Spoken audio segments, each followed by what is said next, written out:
She tapped the datapad, and a holographic display appeared showing detailed schematics of the fortress they currently stood in.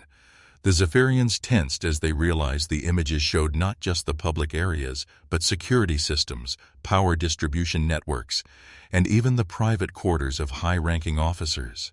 The level of detail was impossible unless someone had been gathering intelligence from inside the fortress for months. "Impossible!" Captain Zarn hissed, his crystalline spines rising in agitation. "Our security is absolute. No outsider could have obtained such information." Sarah smiled for the first time since entering the chamber. "That's where you're wrong, Captain. Humans are exceptionally good at becoming insiders.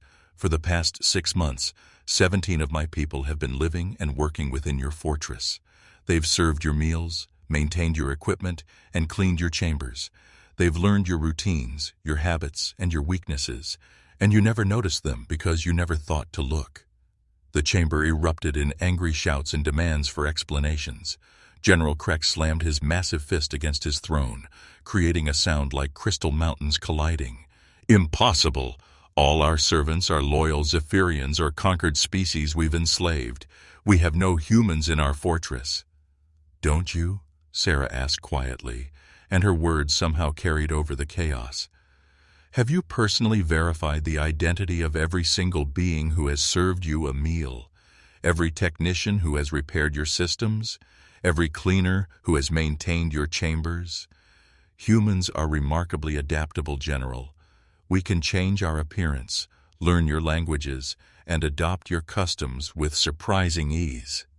She gestured to the holographic display, which now showed surveillance footage from various locations throughout the fortress.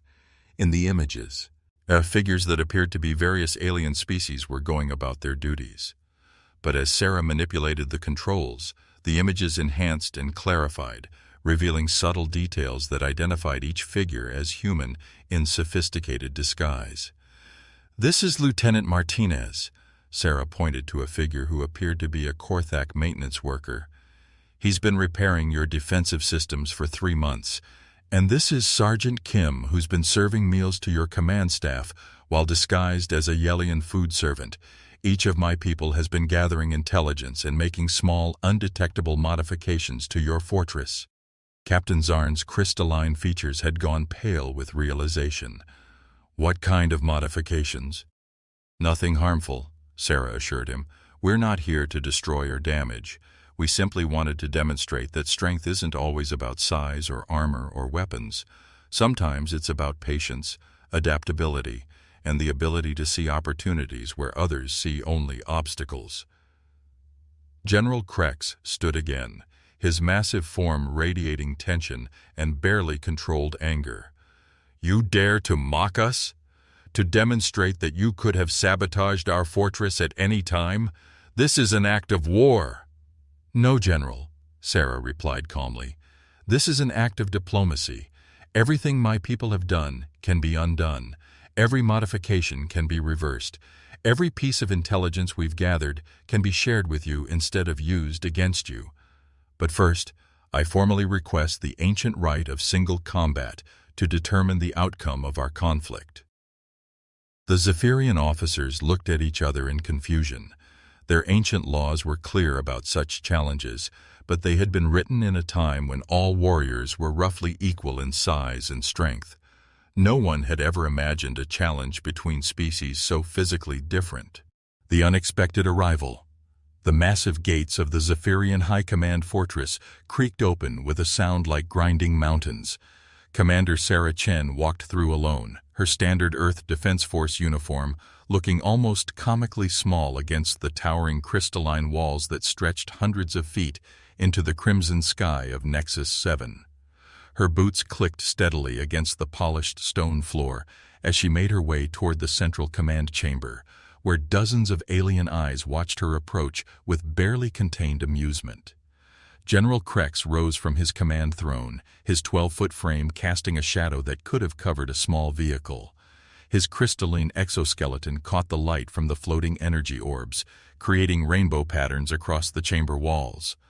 The other Zephyrian officers stood in formation, their natural armor plating gleaming with battle decorations earned over centuries of warfare. To them, the small human walking into their most secure fortress was nothing more than an interesting curiosity. "Look, who's here to conquer us?" General Krex announced, his voice booming through the chamber like thunder rolling across the mountains. The assembled warriors burst into laughter, a sound that echoed off the crystal walls and seemed to shake the very foundations of the fortress. Did the humans run out of real soldiers? Did they send their children to entertain us before they surrender their colonies? Sarah stopped in the center of the chamber and calmly removed her helmet, revealing short dark hair and determined brown eyes that seemed to take in every detail of her surroundings. She placed the helmet on the ground and looked up at the towering General Krex without a trace of fear or intimidation in her expression.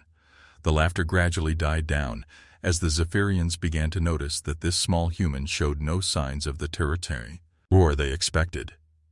"I am Commander Sarah Chen of the Earth Defense Force," she announced, her voice carrying clearly through the vast chamber despite her small size. "I come before the mighty Zephyrian Empire to request a formal challenge according to your ancient laws of combat." The silence that followed was so complete that Sarah could hear the subtle humming of the energy systems that powered the fortress. Captain Zarn, General Krex's second-in-command, leaned forward with obvious confusion written across his crystalline features. "You wish to challenge us? You do realize, human, that we are the greatest warriors in this sector of the galaxy. Our empire has conquered 17 star systems. Our fortress has never fallen." Sarah nodded respectfully. "I am well aware of your military achievements, Captain Zarn. I have studied them extensively. The Battle of Crimson Nebula, where you defeated the Morthak fleet. The Siege of Arcturus, where you held off 3 enemy armies for 2 standard years. The liberation of the Outer Rim, where you freed 6 planets from the Void Collective. Your tactical brilliance is legendary throughout the galaxy." The Zephyrian officers exchanged glances of surprise. Humans were known for their stubbornness and refusal to acknowledge superior force. But this one spoke with genuine respect and detailed knowledge of their greatest victories. General Krex settled back into his throne, his attitude shifting from mocking amusement to curious interest. "You have done your research, Commander Chen," he acknowledged, "but knowledge of our victories should make you understand the futility of your position. Why would you request a challenge you cannot possibly win?" Sarah reached into her uniform pocket and produced a small data pad, which she held up for all to see. "Because, General, I believe there are different kinds of strength. Your warriors are mighty in battle, your technology is advanced, and your strategies are brilliant. But humans have something else, something you might not have encountered before." When they reached the assembly hall, General Krex stopped in amazement. The vast chamber was filled with both Zephyrian and human personnel working together on various projects. Technical displays showed improved defensive systems, more efficient resource management protocols, and enhanced communication networks. At the center of it all stood Commander Chen, no longer in her military uniform, but wearing simple work clothes as she collaborated with a mixed team on what appeared to be a new fortress design. "What is the meaning of this?" General Krex demanded, his voice booming across the chamber. The activity gradually stopped as all eyes turned toward the towering commander. Sarah stepped forward, wiping her hands on a cloth as she approached. "The meaning, General, is that your fortress has already surrendered. Not to conquest or force, but to the possibility of something better." "Impossible," Captain Zarn protested. "Our loyalty is absolute. Our discipline is unbreakable." "Your loyalty is indeed absolute," Sarah agreed. "But it's loyalty to the concept of strength and protection. When my people showed your warriors and workers that cooperation could make them stronger and more effective at their jobs, they embraced it enthusiastically. They didn't surrender their values. They enhanced them." She gestured toward the displays around the chamber. "Your defensive systems are now 30% more effective because human engineering techniques were combined with Zephyrian crystal technology.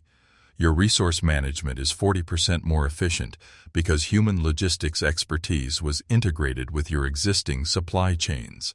Your communication networks can now reach twice as far because human signal processing was merged with your crystalline relay systems." General Krex walked slowly through the chamber, examining the various projects with growing amazement. Everywhere he looked, he saw evidence of collaboration that had produced results superior to what either species could have achieved alone. His own warriors were not just participating, but leading many of the initiatives, their natural leadership abilities enhanced by human innovation and adaptability. "This is not conquest," he said finally, his voice filled with a mixture of confusion and grudging respect. "No," Sarah confirmed. "This is evolution. This is what happens when different forms of strength combine instead of competing. Your warriors brought discipline, honor, and tactical excellence. My people brought adaptability, innovation, and collaborative problem-solving. Together, we've created something stronger than either of us alone." Captain Zarn approached one of the technical displays, studying the improved defensive systems with obvious interest. "These modifications could revolutionize our military capabilities across the entire empire. And these logistics improvements could feed our colonies more efficiently than ever before," added one of the Zephyrian supply officers who had joined the conversation. Sarah nodded. "But that's not the most important change we've accomplished here. The real victory is that your fortress didn't fall to human conquest. Instead, it rose to the level of human Zephyrian cooperation. Your people didn't surrender their strength, they multiplied it." General Krex stood in the center of the chamber, slowly turning to take in the full scope of what had been accomplished in just 24 hours.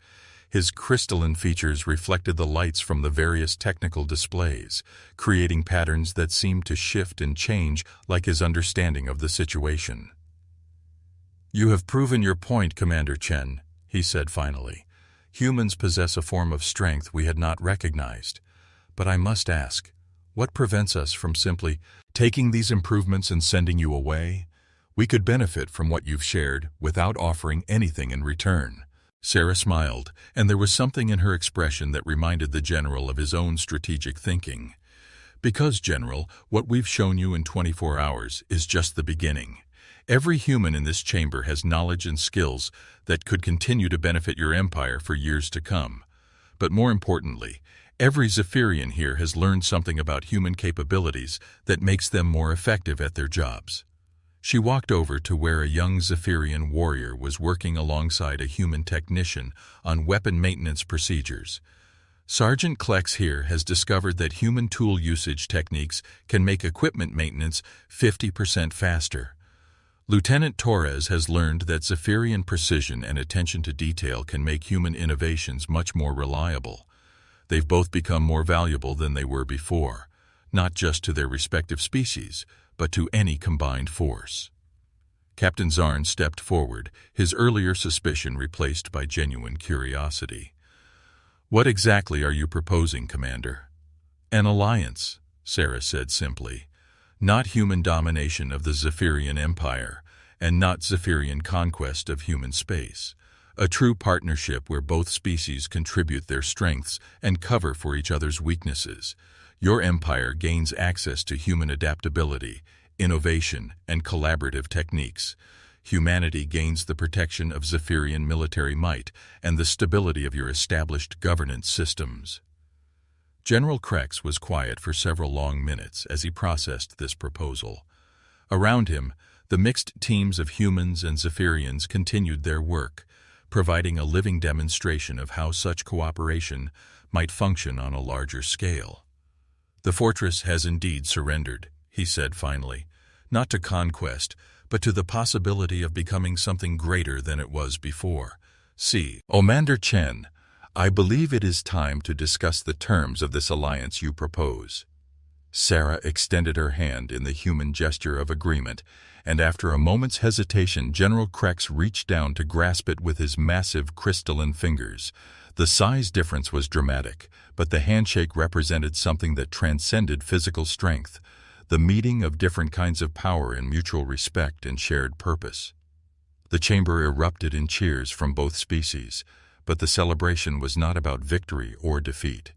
It was about the recognition that true strength comes not from standing alone, but from learning to stand together with those who complement your abilities and share your values.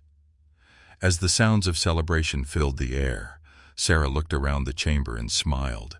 Sometimes the greatest victories were won not through force of arms, but through the simple human ability to see potential where others saw only obstacles, and to build bridges where others saw only walls. "Then let me propose a different kind of combat," Sarah suggested. "Not physical strength, but strategic thinking. Not brute force, but adaptability. Give me 24 hours in your fortress, and I will accomplish something you believe to be impossible. If I succeed, you will hear Earth's proposal for alliance. If I fail, I will surrender myself and provide you with all the intelligence we've gathered about human capabilities." General Krex considered this proposal for several long minutes while the chamber remained silent. Finally, he leaned forward in his throne. "What impossible task do you propose to accomplish?" Sarah's smile widened. "I will convince your fortress to surrender to me."